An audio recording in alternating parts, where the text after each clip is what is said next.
Bismillahirrahmanirrahim. Assalamualaikum warahmatullahi wabarakatuh. Perkenalkan, nama saya Andika Firdiansyah.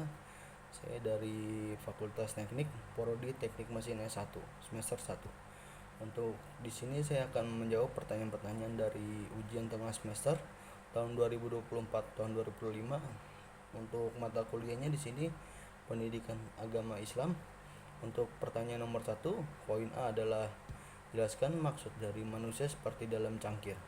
Untuk jawaban tersebut, cangkir yang berisi kopi yang berwarna hitam pahit dan pekat, jika kalau diisi air terus-menerus, pasti akan hilang warna kopi tersebut dan juga rasanya. Begitupun juga manusia, jika mempunyai kesalahan dan dosa yang banyak, pasti akan ada masanya yang akan bersih dari dosa tersebut. Dengan apa? Dengan cara mendekatkan diri kepada Tuhan, menjalankan perintah Tuhan, dan meninggalkan larangan Tuhannya. Untuk soal nomor 1.2 di sini ada jelaskan maksud dari menjalankan dan meninggalkan ibadah, keduanya ada risiko.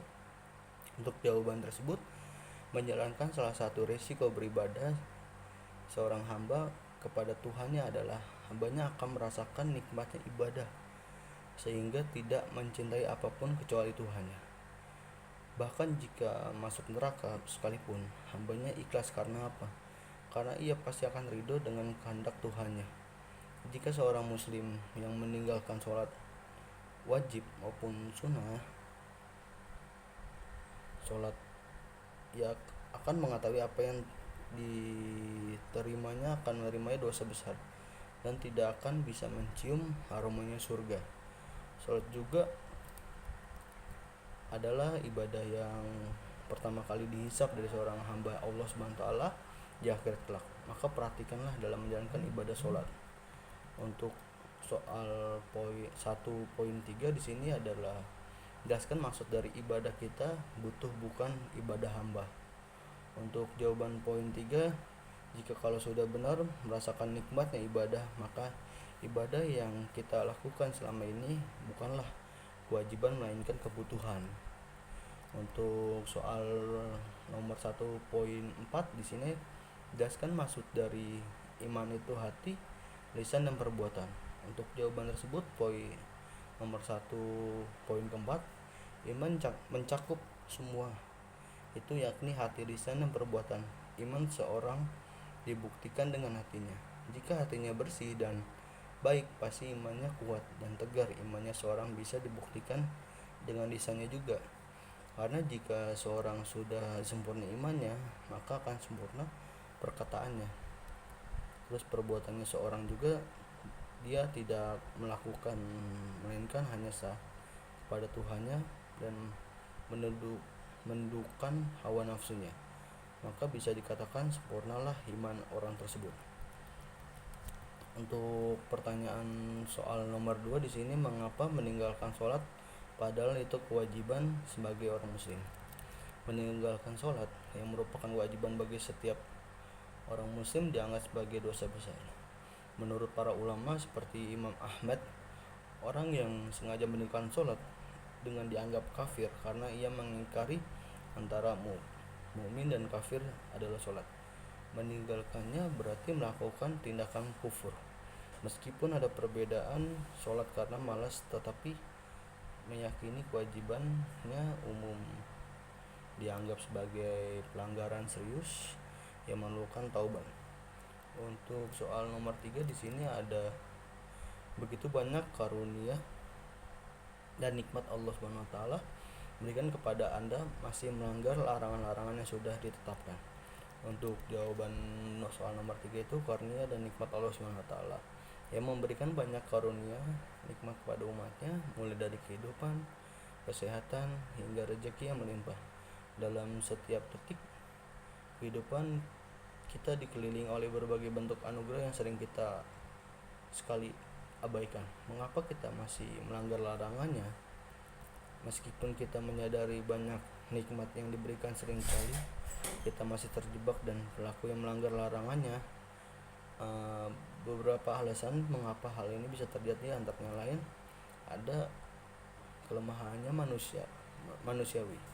Sebagai manusia kita memiliki kelemahan dan keterbatasan godaan yang tantangan hidup bisa membuat kita tergoda untuk melanggar aturan yang telah ditetapkan.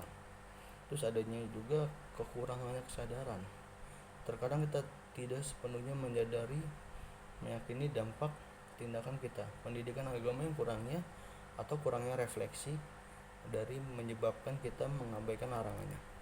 Di sini juga ada faktor dari lingkungan, entah lingkungan dari rumah maupun sekolah maupun di kampus, maupun lingkungan sekitar juga sangat besar. Jika kita berada di lingkungan yang tidak mendukung nilai-nilai agama, kita mungkin lebih mudah terjerumus ke dalam perilaku yang tidak sesuai. Pentingnya taubat dan perbaiki diri kita sendiri, namun pentingnya juga diingat bahwa Allah SWT adalah Maha Pengampun. Setiap kali kita melakukan kesalahan, ada kesempatan untuk bertaubat dan memperbaiki diri. Seperti berikut adalah beberapa langkah yang bisa diambil menyadari kesalahan. Terus ada bertaubat, memohon ampun kepada Allah SWT dan tulus berjanji untuk tidak mengulangi kesalahan tersebut yang kita sudah lakukan. Terus meningkatkan ibadah kita yang sebelumnya kita suka melalaikan sholat fardu, sholat waktu 5 waktu yang wajib, mungkin kita bisa tambahkan dengan sholat-sholat sunnah lainnya. Terus kita bisa menghindari lingkungan yang negatif, entah lingkungan di rumah, sekolah maupun kampus. Dan kita juga bisa menambah belajar dan merenung, mengikuti kajian agama, majelis taklim, atau membaca buku-buku tentang Islami untuk meningkatkan pemahaman dan kesadaran akan ajarannya. Untuk soal nomor 4 di sini ada jelaskan maksud zikrullah, mengingat Allah SWT dalam kondisi berdiri, duduk, dan berbaring. Untuk jawaban tersebut, pengertian dari zikrullah maksudnya ialah laki-laki serta perempuan muslim mukmin yang selalu taat kepada Allah SWT, berperilaku benar, sabar, khusyuk, bersedekah, berpuasa. Terus ada memelihara kehormatannya dan menyebut nama Allah SWT antara mengungkap kandungan Al-Quran surat Al-Ahzab ayat 35, ada ayat 41, 42, ada juga surat Qaf ayat 18 serta surat Al-Zukhruf ayat 36. Dalam surat dalam surat Al-Ahzab ayat 35 mengisyaratkan bahwa Allah SWT telah menyediakan ampunan dan pahala besar serta yang selalu zikrullah, senantiasa ingat Allah serta bertasbih kepadanya Allah SWT. Pengertian zikrullah maksud ialah laki-laki perempuan muslim yang selalu taat kepada Allah, berperilaku benar, sabar, khusyuk, bersedekah, berpuasa, memelihara kehormatannya dan menyebut nama Allah SWT. Untuk pertanyaan nomor 5, berzina dan memabukkan adalah perbuatan yang harus dihindari karena termasuk dosa besar. Pertanyaannya, bagaimana cara agar Anda tidak berzina dan mabuk-mabukan? Untuk jawaban nomor 5, saya akan menjawab untuk menghindari perbuatan zina berikut adalah beberapa langkah yang bisa kita ambil.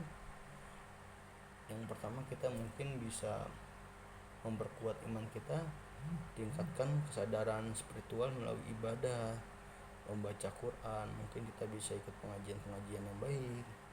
Terus kita bisa menghindari situasi yang berisiko, jauhi pergaulan bebas di tempat-tempat yang memicu godaan yang sangat kuat, lingkungan yang tidak baik, dan menjaga pergaulan. Pilih teman dan pasangan yang memiliki nilai-nilai agama yang kuat dan berpikir tentang konsekuensi, merenungkan dampak negatif dari zina baik di dunia maupun di akhirat. Terus kita bisa juga berkonsultasi dengan ulama, dapatkan bimbingan dari orang yang berilmu. Jika merasa kesulitan, kita bisa juga mendengarkan atau mengikuti acara-acara majelis taklim yang di luar, maupun bisa lihat dari video YouTube, sosmed lainnya. Dengan langkah-langkah ini kita dapat memudahkan menjauhi larang-larangan seperti berzina dan mabuk-mabukan. Mungkin cukup sekian dari soal ujian tengah semester UTS dari mata kuliah Pendidikan Agama Islam. Jika ada kesalahan dari saya, mohon maaf. Assalamualaikum warahmatullahi wabarakatuh.